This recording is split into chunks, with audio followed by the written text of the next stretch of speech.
Fala, tropa! Já pediu a forneria original? Não? Os melhores recheios e as pizzas mais recheadas você encontra aqui. Link na descrição. Vral!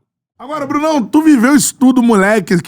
Qual é a primeira lembrança que você tem de futebol? Que eu imagino você sendo filho de quem é Cipo Lázaro, foi preparador físico lá atrás do Flamengo, lá em 80, 81, tudo mais, até se estabelecer como treinador de fato.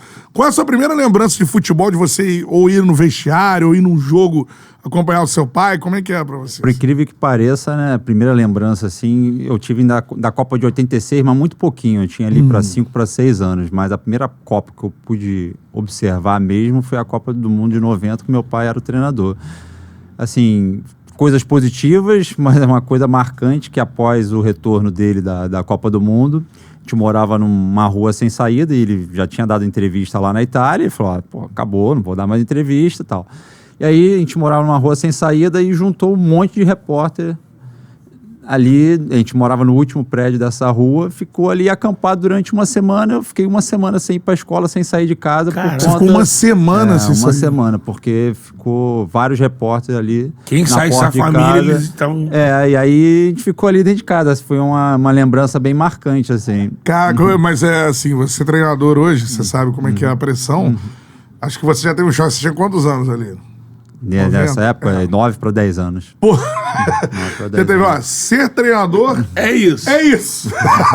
Principalmente de seleção, né, com a eliminação pra Argentina, a galera, pô, pegando no pé, tudo mais, como acontece em qualquer Copa do Mundo, né? Desde ali você começa a observar que o resultado, ele sempre vai ser importante e determinante. Então, até estava comentando aqui antes que essa carreira de treinador, a família acaba absorvendo muito essa pressão também. Então, limita, né? Porque uma vitória ali pode ser, vai manter.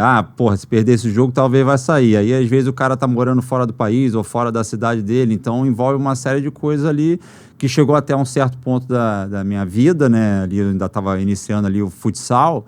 Eu passei a não ir mais com meu pai pro onde ele estivesse trabalhando para justamente ter uma vida estabilizada ali e poder ter continuidade, porque por conta de uma vitória ou derrota, você pode estar saindo do local ali onde você está vivendo. Caraca, mano, isso é loucura.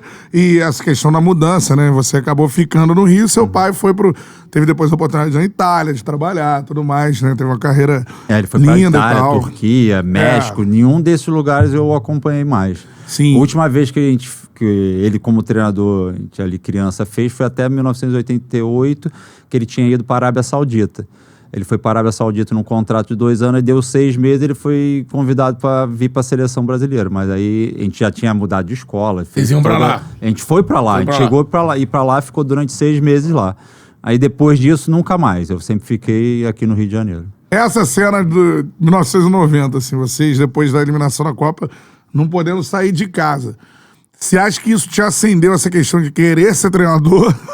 Ou é uma parada que tu olhou, porra, mano, isso aí eu não vou querer, não? Não, ainda não. Eu sempre fui apaixonado por futebol, desde molequinho, ia nos jogos. Queria jogar. Eu queria jogar. Eu tinha como sonho ali ser jogador de futebol como qualquer outra criança, né? Então tinha esse sonho. E você chegou a, ser aprovado profissionalmente? Como é que foi a sua trajetória de jogador? Eu comecei ali no Flamengo, no futsal, aí com 14 para 15 anos fui pro campo, e aí fiquei até o Sub-20 no Flamengo, não joguei profissionalmente no Flamengo, e no Sub-20 eu já comecei a ser emprestado pro profissional do Bangu. E aí eu fiz ali Campeonato Carioca e tal, aí depois continuei no Bangu até 2002. E aí na época teve na época que apelidaram o Campeonato Carioca de Caixão. E a gente foi bem, chegou a ganhar do Vasco, de 4x1 e tal, e aí foi quando eu recebi o convite para ir pro Vasco. Eu fiquei no Vasco 2002 e 2003. Aí foi uma das melhores experiências, assim, como jogador, porque peguei muita gente boa lá. Edmundo, Pet, Campeão, Beto, 2003, Marques. 2003, Carioca. Aquele lance do Léo Lima, Souza. Você jogou com essa Joguei com essa galera toda. Só chuva grossa. Agora, voltando lá na base do Flamengo, quem era da sua geração ali que vingou? O Fernando, zagueiro, né? Fernandão, o Cássio, lateral esquerdo. Sim. Eu era um ano mais novo, mas peguei a geração ali, brilhante, que foi Júlio César, goleiro, Lê, Juan. Reinaldo, Roma, o Alessandro, foi uma galera. Pegou o Felipe na base lá? O Felipe Melo? Não, ele era mais novo. O Felipe Melo, se não me engano, é 83, eu sou de 80, então não cheguei a pegá-lo. Cheguei a ver o Adriano treinando, na época ainda era lateral esquerda. Pô, cara, essa história era lateral mesmo. Lateral, zagueiro. Chegaram a experimentar de zagueiro por conta da estatura. Eu, na época, eu acho que eu tava no Sub-20, ele começou ali no Sub-17, o treinador era o Carlinhos, começou a colocá-lo como atacante. Caraca. Que é um outro Carlinhos, não é o Violino, né? Não é o Violino. Tu lembra dele como zagueiro ou lateral, assim, era extra sério ou não? Não, era normal, assim, sempre teve muita força, sempre teve muita habilidade, mas era normal, assim, mas impressionante o que aconteceu na vida dele, cara. Porque isso não é comum, né? Você virar um tá ali, fenômeno. e com 17 anos, e uma série de coisas aconteceram para justamente ele virar, porque o Sub-20 estava de férias, aí quem foi fazer o treino foi o Sub-17, aí o treinador gostou, são coisas que tinha que acontecer. Tinha que acontecer. Não, e você sendo que bom, né? Que bom. Pô, e você sendo treinador hoje assim, a gente tá aprendendo aqui também. Talvez você mudando a posição de jogador, você muda a vida do cara, né? Verdade. Pô, pro cara era normal e vira um extra sério. Começa a meter gol. E vou te falar, assim, tem sempre esse embate que não deveria ter, a questão de nova geração de treinadores, velha geração. E, assim, coisa que eu mais observo que eles são muito capazes e têm uma leitura absurda dessa geração mais velha é na observação e talvez na mudança de posição de um jogador, porque eles conseguem vislumbrar umas características que podem ser melhores aproveitadas em outra posição. Do Adriano, por exemplo, mudou a vida dele. Mudou a vida dele. Seria, não sei se ele viraria, talvez. Não sabe? Do jeito que todo mundo fala que ele, como ele era... O Vanderlei Luxemburgo já fez isso diversas vezes. Diversas vezes. Mudar o cara Eu trabalhei com o Paulo Autuori, também consegue ter essa visão. Eu trabalhei com meu pai, tive a oportunidade de realizar esse sonho aí depois, pós-carreira de jogador e consegue ter uma visão não só dos jogadores assim, de características individuais, mas uma visão do todo que é impressionante. Eu me lembro que uma vez a gente estava lá no Catar, né? Ele era o treinador, eu auxiliar, a gente estava tomando uma pancada lá num jogo lá, e sempre fora do país, muita pressão sobre o treinador, né? E sobre os jogadores estrangeiros. E tinha um jogador estrangeiro lá, um marroquino, que não estava tão bem no jogo, né? Estava perdendo o jogo de 2 ou 3-0, se não me engano. E aí eu falei, vamos tirar, sugeri lá pro meu pai, vamos tirar esqueci o nome dele, o marroquino. Eu falei, não. Se eu tirar, a pressão vai ser só minha. Então, ele vai morrer lá dentro de campo comigo. Então, ele consegue observar ali a questão do todo, né? Não é só a questão ali de campo ali. Pô, isso é fundamental no futebol. E eu acho que esses treinadores mais velhos têm muito a contribuir nesse sentido, para essa nova geração. Caraca, olha, né? Mas você vai tirar o... Não, irmão, o craque tá ali. Vai dividir a responsa. Eu falei um dia desse aí no chá lá sobre... Até um assunto sobre Gabigol. Eu falei, às vezes é melhor... Não tem o Pedro. Ele é o reserva imediato. Vai tirar ele. Não tá bem, bota ele, porque ele tem costa pra segurar. Se você não bota, vai sobrar em você. Se você bota um moleque, uma coisa, a galera não vai ter a mesma paciência. É igual, por exemplo, o treinador às vezes que vai improvisar. Se você improvisa, a responsabilidade é só tua. É verdade. Se você coloca o da posição... A responsabilidade é dividida com o jogador. O cara não rendeu, mas eu botei ele. Interessante esse olhar, cara. Mas assim, no futebol não tem certo e errado, né?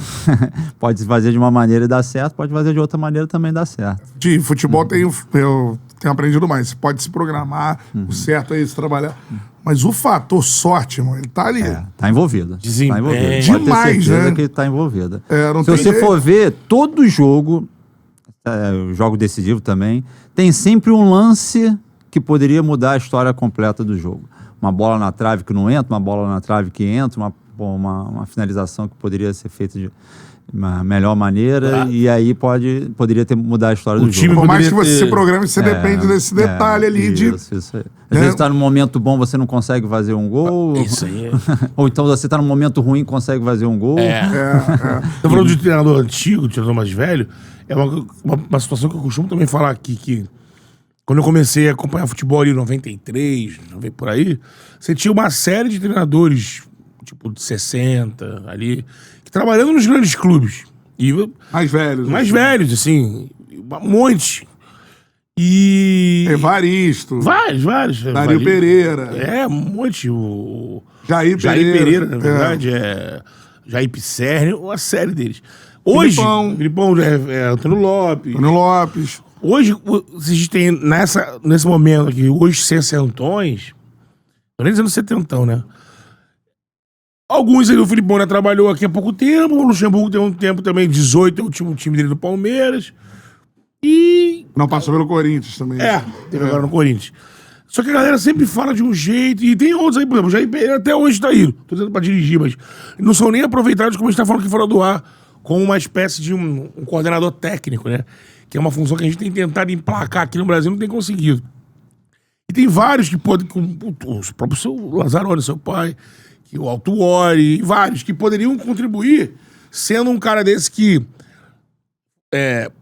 fosse dar o tão sonhado respaldo pro treinador, né? Se fosse uma figura que estivesse ali, para um momento de oscilação, ao invés do clube demitir, já que foi contratado com convicção, né? Conversar. Um cara que entenda da bola pra falar com ele. Porque quando tem ali o departamento de futebol, tem um VP, o cara não tem capacidade de chegar pra você. Bruno, por que tá acontecendo? O cara não entende de bola assim, esse ponto. Agora um cara desse, que sênior, aí vai chegar pra você, Bruno, eu sei que seu estilo é esse, mas é o terceiro jogo que isso não rola. Você acha que falta isso? Eu acho que falta isso, assim, o Muricy desempenha essa função o Muricy no São Paulo, o Paulo Autuori já fez em diversos clubes.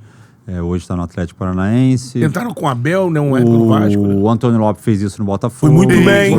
No momento sem grana, ele garimpou jogadores.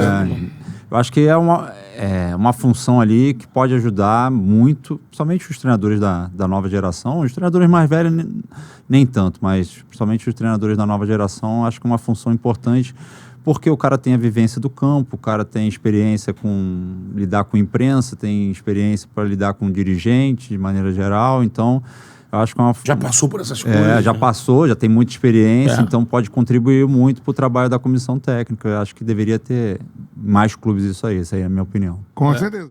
Fala, Charludo! Gostou desse corte que você acabou de assistir? Se inscreve no canal aí, dá essa moral pro Charla aí. Vral!